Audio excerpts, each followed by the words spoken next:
entonces vamos a abrir la palabra de nuestro Señor en Hechos capítulo 28, verso 11 hacia adelante, donde estaremos en esta mañana. Hechos capítulo 28, versículo 11 hacia adelante, estaremos leyendo en esta mañana.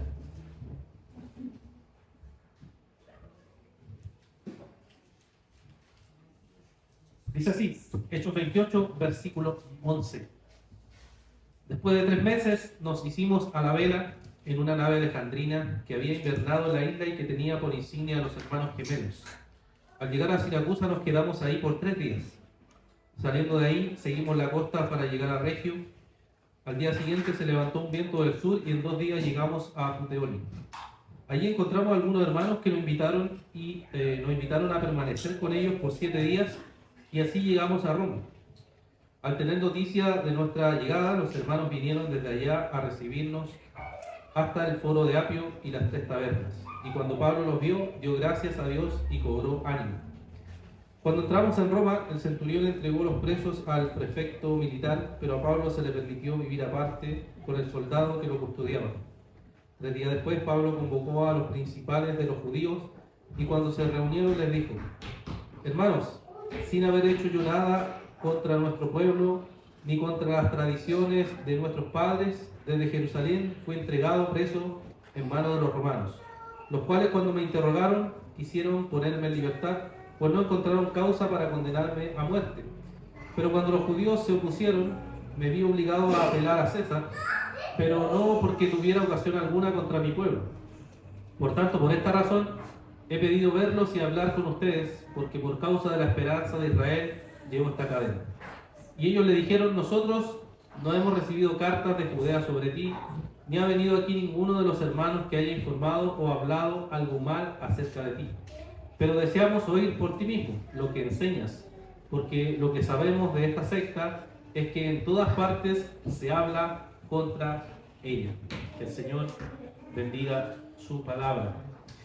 En muchas historias, mis hermanos, que podemos ver, historias o quizás películas que podamos ver, siempre está la historia de que cuando está el actor principal y antes de llegar al desenlace de la historia, al final de la historia, siempre esa persona pasa por una serie de eventos difíciles, a veces pruebas, a veces dificultades, a veces sufrimientos, a veces distintas circunstancias que finalmente lo van a llevar a ese desenlace final, en donde en ese desenlace final va a llevar, ¿cierto?, un propósito.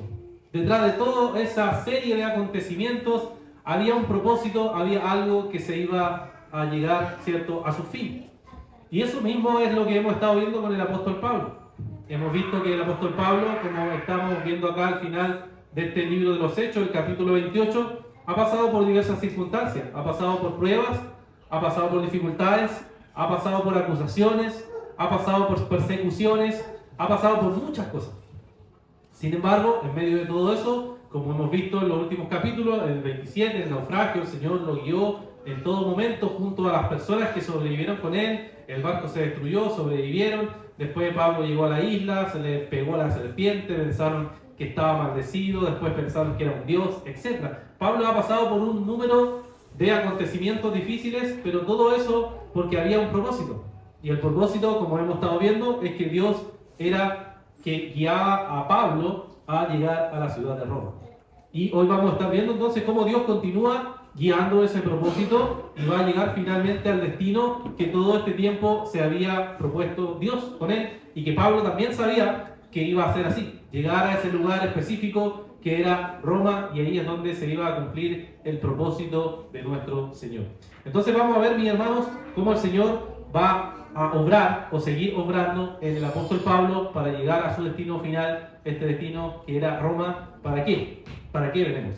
Vamos entonces a enfocarnos en los primeros versos, versículos 11 al 16, donde vamos a ver cómo Dios cumple su propósito guiando a Pablo hasta entonces la ciudad de Roma.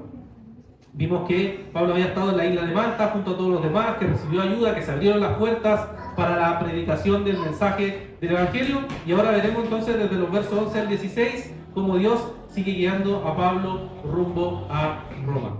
Veamos en el versículo 11, entonces vemos que Lucas nos relata que antes de partir De Malta, ¿cierto? Pasaron 3 meses. 3 meses pasaron antes de emprender el viaje. 3 meses antes de ir a ese lugar. ¿Por qué 3 meses? Porque, ¿cierto? Dicen los estudiosos aquí que fue debido al invierno. No podían lanzarse a navegar cuando el invierno iba a azotarlo. Ya habían, parece, aprendido la lección que lanzarse en invierno no era una buena idea, ¿cierto? Todos sabemos que el invierno, y lo estamos experimentando aquí, es frío, pero imagínense en el mar, imagínense con viento, imagínense con riesgo, imagínense en el mundo antiguo. Debe haber sido muy difícil. Entonces esperaron 3 meses y después de eso, ¿cierto? Nos dice que zarparon o hicieron a vela, como dice mi versión. Y van, ¿cierto? En una nave de origen alejandrino, o sea, de la ciudad de Alejandría, la cual se había detenido en ese lugar a pasar el invierno y después de eso ya iban a zarpar. El verso 12 Lucas nos dice que viajan entonces desde Malta a Siracusa, lo cual era más o menos unos 170 o 190 kilómetros aproximadamente, el cual era 1 o 2 días dependiendo de qué usaban, ya sea barco, ¿cierto? O se iban por distintos lugares, pero hacen este viaje y se mueven rápidamente entonces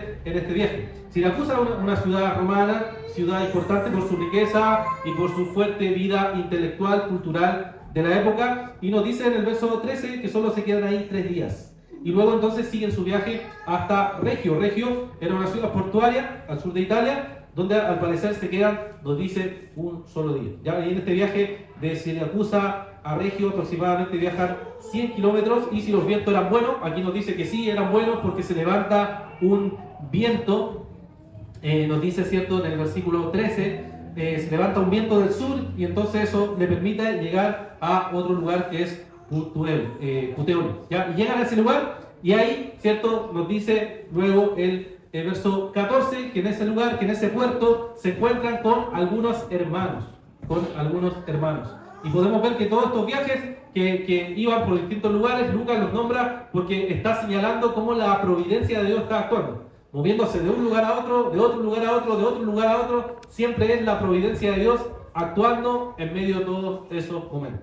Y ahí es donde vemos también que el Señor a veces actúa en las cosas que nosotros le decimos cosas ordinarias o cosas comunes. En las cosas comunes vemos la mano providencial del Señor. A través de estos viajes que parecen simplemente geografía, parecen simplemente que se está moviendo, vemos que el Señor está actuando en medio de esto. Vemos el poder del Señor actuando en la vida del apóstol Pablo. Y así mismo nos pasa a nosotros, en medio de las cosas cotidianas, en medio de las cosas ordinarias, que como les decimos, vemos entonces la mano providencial del Señor actuando. Entonces, llegando a este lugar, este nuevo lugar, Puteoli, se encuentran con algunos hermanos, los cuales nos dice el verso 14 que le invitan a quedarse.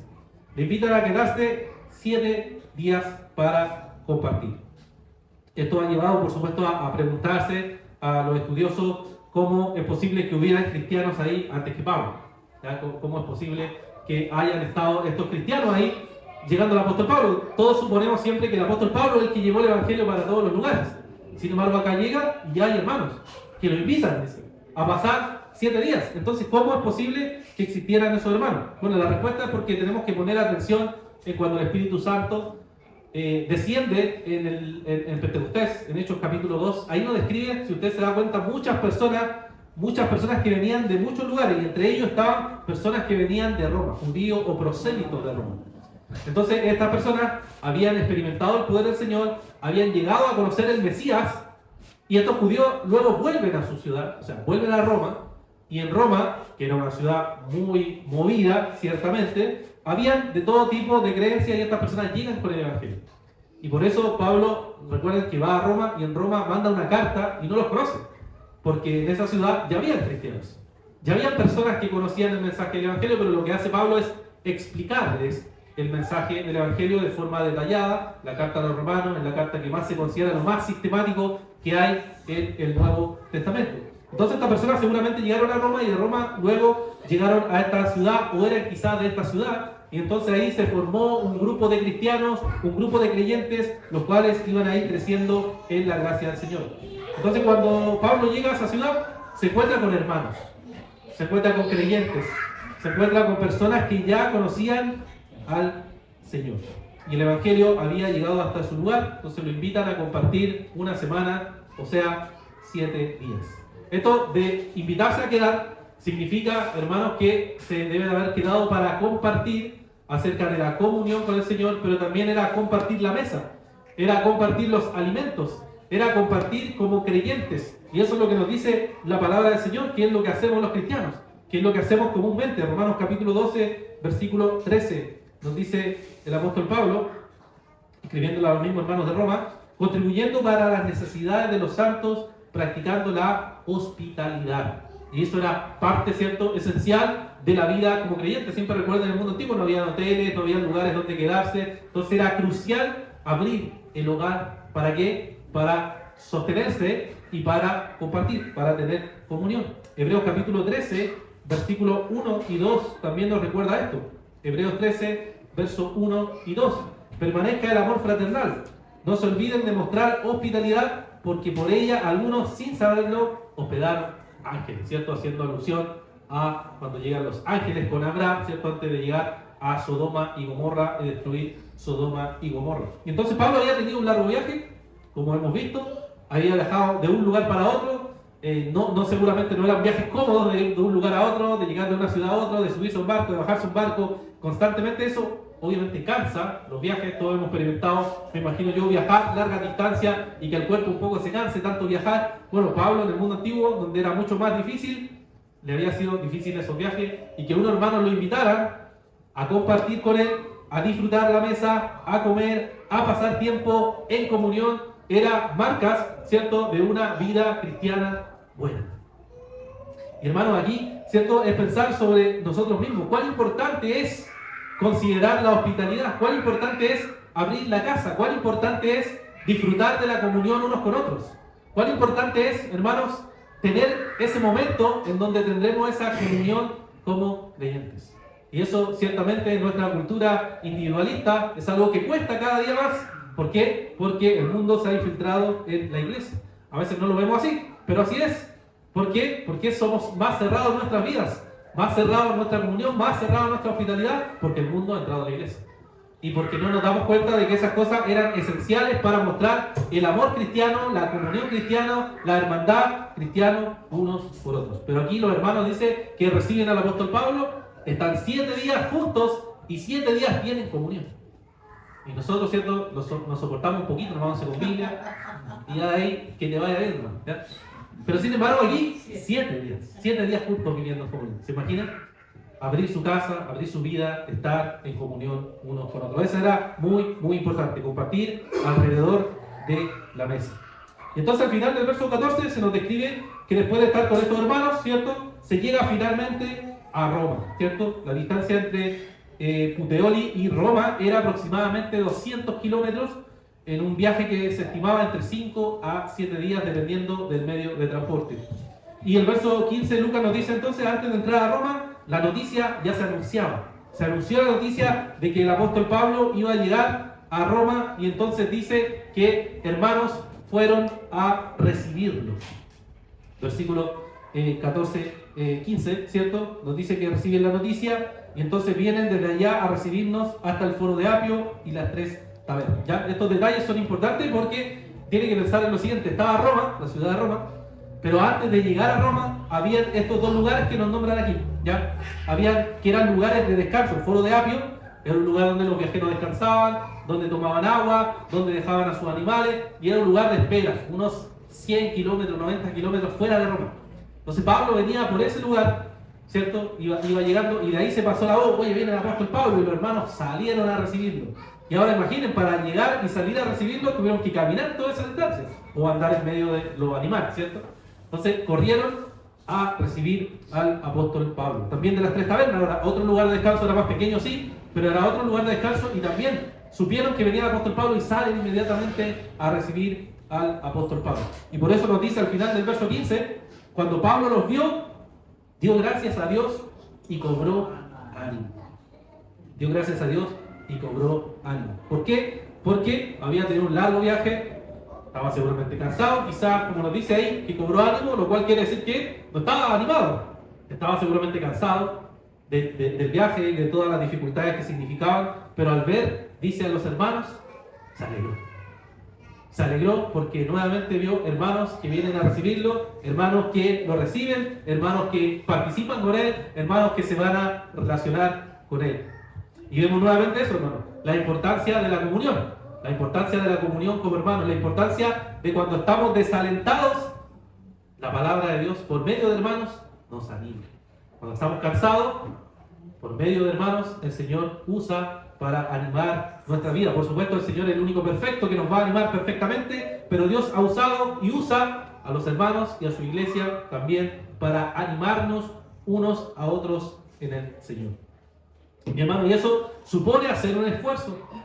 Supone hacer un esfuerzo de negación a uno, supone dejar nuestra propia comodidad, supone dejar nuestra propia cierto espacio que tengamos común para abrir o para ir en pos del hermano que está siendo desanimado, el hermano que está desanimado, y que nosotros a través de nuestros actos concretos de amor mostramos ánimo a los hermanos. Y por eso, cierto, Pablo dice que se animó. Pero lo más importante aquí, aparte del ánimo que el apóstol Pablo estaba recibiendo por medio de los hermanos, es que por fin se estaba cumpliendo algo que Dios había dicho. Donde había dicho en Hechos capítulo 23, versículo 11, a la noche siguiente, Hechos 23, 11, a la noche siguiente el Señor se le apareció a Pablo y le dijo: ten ánimo, porque como has testificado fielmente de mi causa en Jerusalén, así has de testificar en Roma. Y esto fue todo el tiempo, después de los capítulos que iban avanzando, Pablo sabía eso. Voy a llegar a Roma. Dios dijo que iba a llegar a Roma y voy a llegar a Roma. Y así fue. Y ahora por fin está entrando a Roma, siendo recibido por los hermanos, y la palabra de Dios se está cumpliendo. Se está cumpliendo, hermanos. Finalmente se cumple el momento esperado. Pablo ha llegado por fin a la gran ciudad de Roma. Y podemos imaginarnos eso, entrando por el camino, ¿cierto? Y viendo la inmensa ciudad, el Coliseo y todo lo maravilloso que era Roma en ese tiempo. Y él se enfocaba, ¿qué? Se enfocaba más en los hermanos que lo habían recibido y que podía tener comunión con ellos. Y esto nos muestra, hermanos, que Dios cumple su propósito finalmente. Cumple su voluntad, cumple su plan. Lo preservó a Pablo en la isla. Abrió la puerta en el camino, lo fortaleció por medio de los hermanos y finalmente llegó al lugar donde debía ¿qué? Testificar, donde debía predicar el mensaje del Evangelio. Y esto nos recuerda, la palabra de Dios, mis hermanos, nunca falla. Puede ser un proceso largo, puede ser un proceso difícil, puede ser un proceso incomprensible desde nuestra perspectiva, pero la palabra de Dios no falla. Imagínense todos los procesos que tuvo que vivir el apóstol Pablo antes de llegar finalmente a Roma. Fue largo. ¿Y acaso no vemos en nuestra propia vida, hermanos, momentos difíciles, momentos de dificultad? ¿No vemos que hay pruebas, que hay procesos lentos, difíciles, incomprensibles? Sin embargo, podemos confiar a través de la palabra del Señor que se va a cumplir el propósito de Dios en nuestra vida. Amén. Se va a cumplir lo que Dios ha determinado para nuestra propia vida. ¿Por qué? Porque la palabra de Dios no falla, es viva, eficaz, más cortante que una espada. Esa es la palabra de Dios.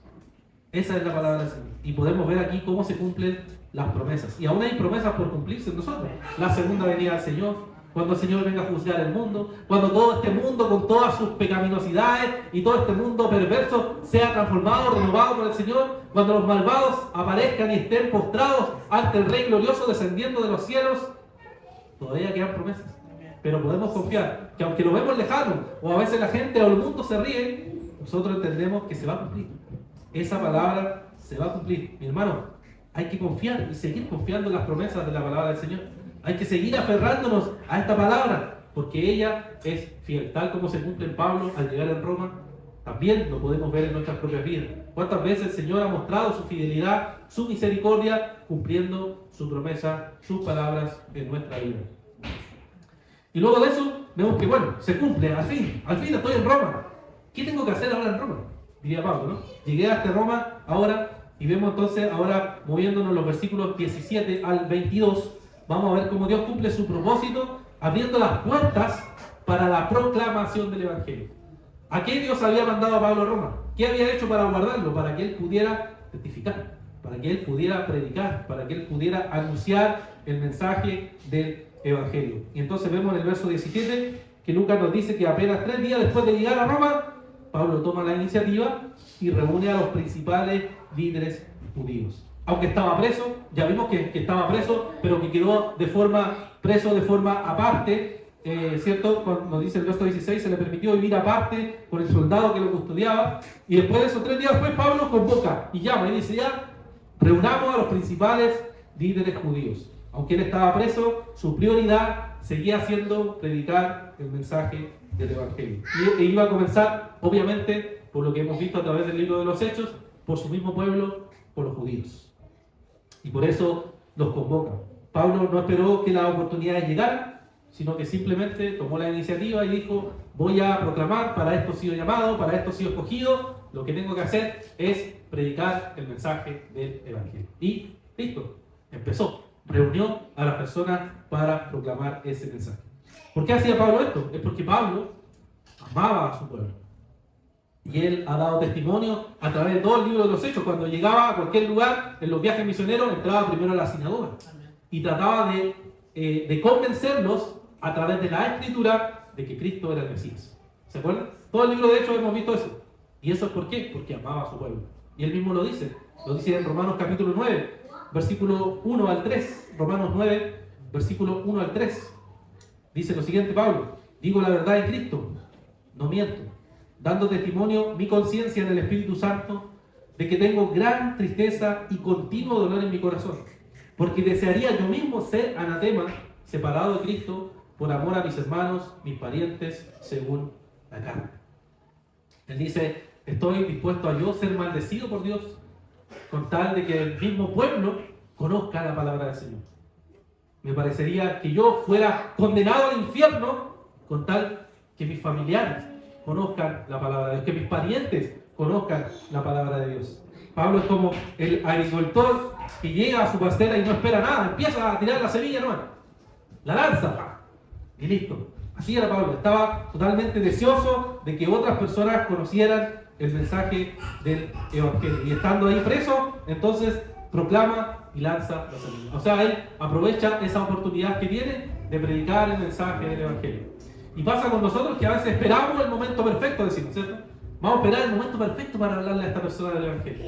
Pero a veces ese momento perfecto no existe, por favor. No existe el momento perfecto, lo que existe es que hay que aprovechar la oportunidad. Se abre una puerta, va adentro y le predico el Evangelio.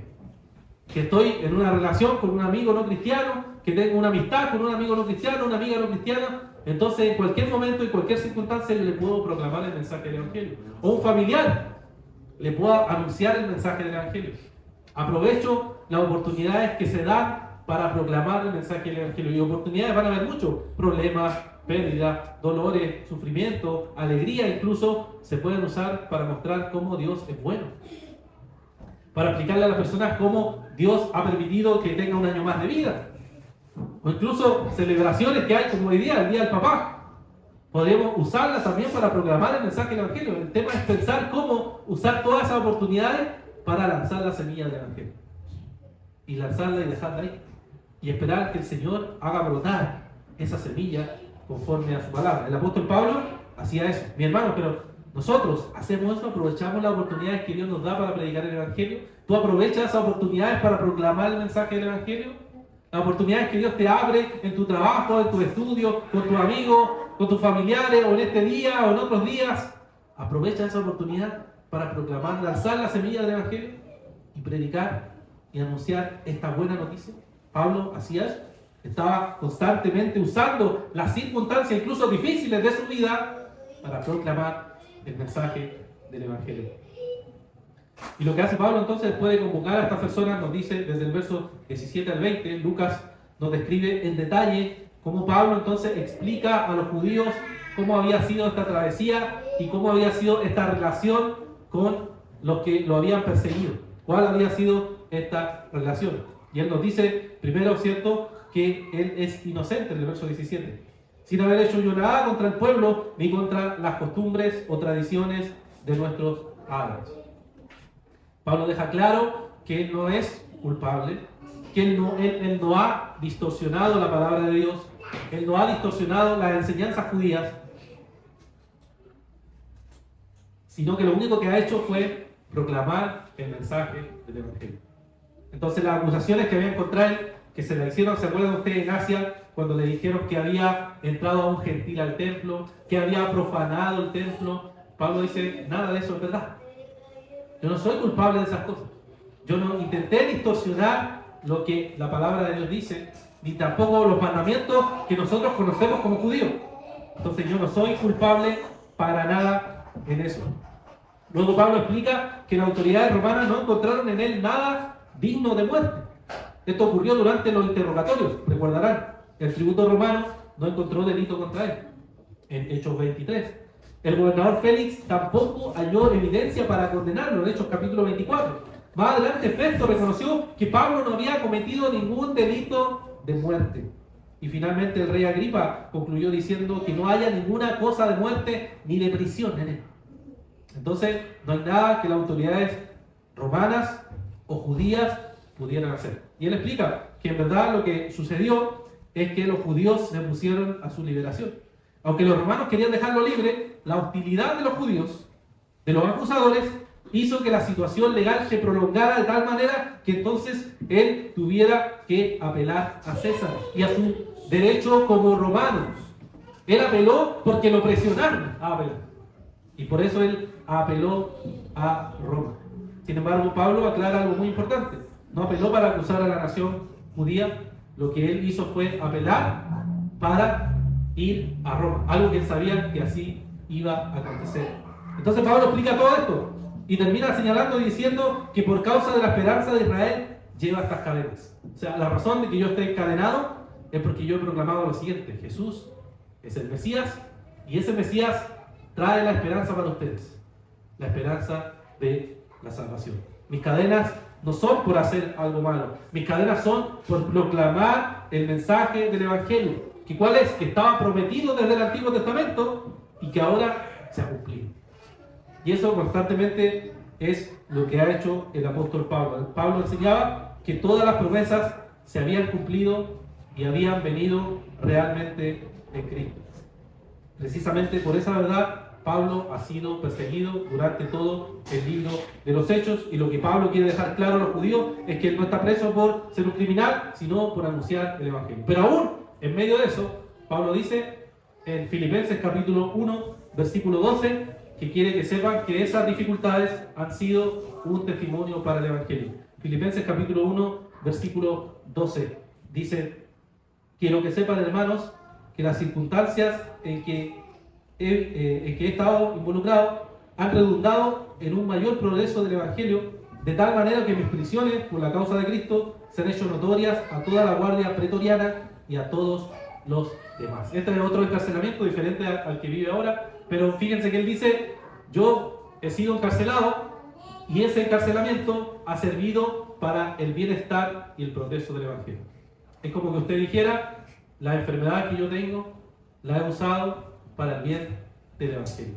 La prueba que yo estoy enfrentando la he usado para el bien del Evangelio. Las circunstancias difíciles que yo estoy enfrentando la he usado para el bien del Evangelio. Esa es la mentalidad de Pablo: usar las circunstancias, buenas o malas, para el progreso del Evangelio. La pregunta es: ¿usted hace lo mismo? ¿Usted lo ve así? ¿Toma esta misma perspectiva de decir la dificultad, el problema, el dolor, lo que yo hago o enfrento, la circunstancia difícil que estoy enfrentando, la uso para que el Evangelio se extienda? No, generalmente ¿qué hacemos? Nos hundimos en el dolor, nos cerramos en la circunstancia, nos cerramos en la prueba, y en vez de usarla para el bien, lo usamos como excusa para pecar. Eso es muy común en todos nosotros. Y eso es parte, ¿cierto?, de los procesos que vivimos. Pero Pablo tenía otra mentalidad. Decía: la prueba, la dificultad, el dolor es para el avance del Evangelio. Y estando aquí encarcelado, no importa, la palabra de Dios va a seguir corriendo libre. Porque cada acusación, cada juicio, cada dificultad era parte del propósito de Dios para la vida. Y en el verso 20, ¿cierto?, podemos ver, 20-21, vemos que después de escuchar la explicación que Pablo les da, los líderes judíos responden de una manera inesperada. ¿Cuál es la manera inesperada? Les dicen que no han recibido cartas ni informes en su contra. Él dice: yo aquí, ¿sabe qué, Pablo? Qué bueno lo que nos cuenta, qué bueno saber lo que nos dice, pero aquí no hemos recibido ninguna acusación de usted. No hemos tenido ningún informe oficial del Sanedrín o de las personas importantes. Esto significa que las personas habían llegado a escuchar a Pablo sin prejuicios y estaban dispuestos a escuchar la versión de sus hechos. ¿Saben? Sin embargo, ellos saben sí que de esta secta, acuérdense que la palabra secta no necesariamente es como lo usamos hoy, era muy común que secta se usara en el mundo antiguo cuando era algo que había una religión oficial judía y había grupitos, ¿cierto? De eso se le llamaba secta, no necesariamente era algo malo, pero ellos dicen, bueno, nosotros hemos escuchado que todo habla en contra de esta secta, pero estamos dispuestos, señor Pablo, estamos dispuestos a escuchar. ¿Qué es lo que usted tiene que decir? Por eso dice el verso 22, pero deseamos oír por ti mismo lo que enseñas, porque lo que sabemos de esta secta es que en todas partes se habla contra ella. Se habla contra ella, pero nosotros estamos abiertos a escuchar lo que tú nos quieres o nos vas a decir sobre él. Y esto, hermanos, nos muestra entonces que Dios en su providencia había también preparado a estas personas. Había preparado este momento, había preparado esta instancia. ¿Para qué? Para que esas personas pudieran escuchar el Evangelio. Aquí podemos ver que estos hombres no llegan convencidos de uno o de otra cosa. Estaban abiertos a escuchar el mensaje. Estaban abiertos a escuchar lo que se iba a proclamar. ¿Y quién había hecho eso? ¿Quién había preparado todo ese proceso? Lo había hecho el Señor. Lo había hecho el Señor. Y por eso, hermanos, cuando llegan personas a nuestra iglesia, hay que ver cómo llegan, porque algunas llegan abiertas a escuchar el mensaje del Evangelio, otros llegan abiertos a aprender, otros llegan abiertos a entender esta doctrina del Evangelio, la doctrina de la gracia o el escándalo de la gracia. Y tenemos que ser pacientes y ver que el Señor a veces en su providencia ha puesto a estas personas para que nosotros seamos pacientes, para que mostremos el amor, para que estemos constantemente mostrándole la verdad de la palabra del Señor. Y Pablo hizo eso, aprovechó esa instancia para el mensaje del Evangelio. Pero al final, hermanos, de este pasaje, vemos que Lucas ha estado mostrando una y otra vez lo que ha dicho el libro de los Hechos. Pero el propósito de Dios. La historia no se trata solo de Pablo, y no podemos decir, Pablo es un héroe, Pablo es el mejor, sino que la historia se trata de Dios. La historia se trata de Jesucristo. El protagonista del libro de los Hechos no es Pablo, sino que el protagonista es el Espíritu Santo guiando a la iglesia. Y por tanto, es el Dios Trino, que nos ha mostrado este mensaje del Evangelio. La experiencia de Pablo solo nos recuerda una experiencia mayor. Ciertamente Pablo sufrió, Pablo fue rechazado, Pablo fue abandonado, Pablo fue perseguido, pero él no murió por la iglesia. El que murió por la iglesia, el que fue rechazado, el que fue perseguido, el que fue torturado, el que sufrió por nosotros, fue Jesucristo. Y ese era el mensaje que motivaba a Pablo. ¿Y a quién miraba? Miraba a Cristo. Porque ese es el mensaje que nosotros proclamamos. No predicamos a Pablo, nosotros proclamamos a Cristo. Nos proclamamos su cruz, su evangelio, su mensaje, su verdad. Y providencialmente, cuando el Señor nos da esa oportunidad, tenemos que aprovecharla y anunciar esa verdad. Cristo vino a morir por los pecadores y llama a todo aquel a que se arrepienta, crea, y entonces tendrá vida eterna y tendrá reconciliación con nuestro Dios. Oremos. Pablo, te damos las gracias. Padre, te damos las gracias por este día, porque, Señor, podemos acercarnos al trono de tu gracia, podemos reconocer tu grandeza, podemos ver que este mensaje que proclamaba Pablo era un mensaje de ti, Señor, de lo que tú has hecho en la cruz del Calvario, que tú has muerto, pero has resucitado, Señor, y has vencido a la muerte y al pecado. Y ahora, por medio de esta verdad gloriosa del Evangelio, podemos ver, Señor, nuestras vidas transformadas, podemos ver nuestras vidas que son guiadas por ti, podemos ver que nuestras vidas, Señor, van a ser glorificadas algún día cuando estemos en tu presencia.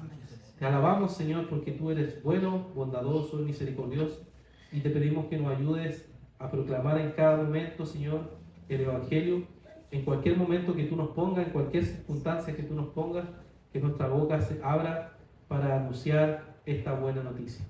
Te damos la gracia porque algún día alguien nos habló de este mensaje y nosotros creímos, Señor, solamente por tu gracia, y ahora somos parte de tu pueblo. Te alabamos y te agradecemos por esto, en el nombre de Jesús. Amén.